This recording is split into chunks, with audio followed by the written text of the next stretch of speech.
no question that the #1 issue around New York is the economy and how do we create a better playing field for job creation. I'm extremely excited to be here because Curtis has shown time and time again that it creates jobs here in Western New York and is a great manufacturer. Now, America and New York was built on manufacturing.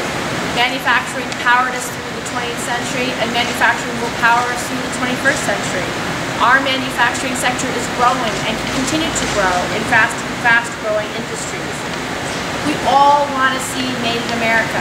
We want to see Made in America right here in Buffalo. We want to see Made in America all across our nation. And so what we have to do is make sure that the playing field on which we are asking our manufacturers to compete is level. We can always out-innovate, out-compete any of the global competition.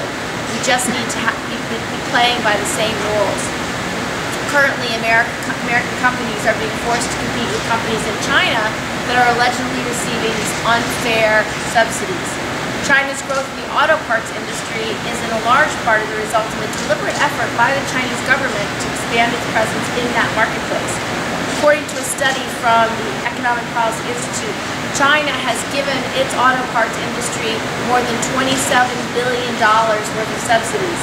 These subsidies are provided in various ways, such as reduced energy costs, whether it's electricity, coal, or natural gas, subsidized supplies like steel and glass, and other unfair trade practices. Additionally, the Chinese government has sought to protect its auto part manufacturers by limiting foreign parts.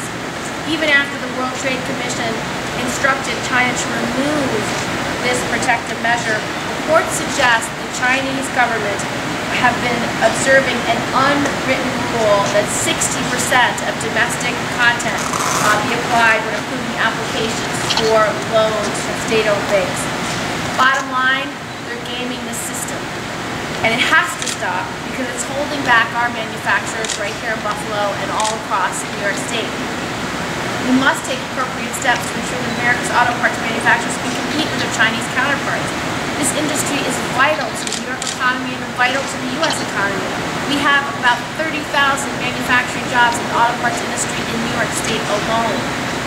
In the State of the Union address, President Obama announced a new International Trade Enforcement Center with the specific task of coordinating the U.S. investigation in response to trade enforcement cases. So I'm urging President Obama to have the ITEC investigate these subsidies and these allegations with regard to the auto parts manufacturing to seek ways to remedy these approvals. The administration will make a decision about what the best approach is, but it could include asking the WTO to rule on the validity of the subsidies and to enforce the trade laws currently on the books. There's also another tool at our disposal. I have a piece of bipartisan legislation that I've introduced to make sure the Department of Commerce knows that it has the ability to enforce countervailing duty orders. Specifically, these are the kind of tariffs that can be placed on a competitor who is subsidizing unfairly and illegally competing with unfair subsidies on exports. So basically, whatever the amount of unfair subsidy or unfair support for that industry, you can levy a tax, a tariff of that exact same amount, basically leveling the playing field before these exports come into our markets. Now, last year, the U.S. court ruled that the Department of Commerce did not have the ability to do that. So what this law will do is clarify that. And it's an urgent issue because we've already determined that there are 24 countervailing duty orders in effect that were already determined that China was engaging in these unfair practices. Those would all be at risk, and that means there's about 80,000 jobs at risk if we can't enforce those countervailing duty orders.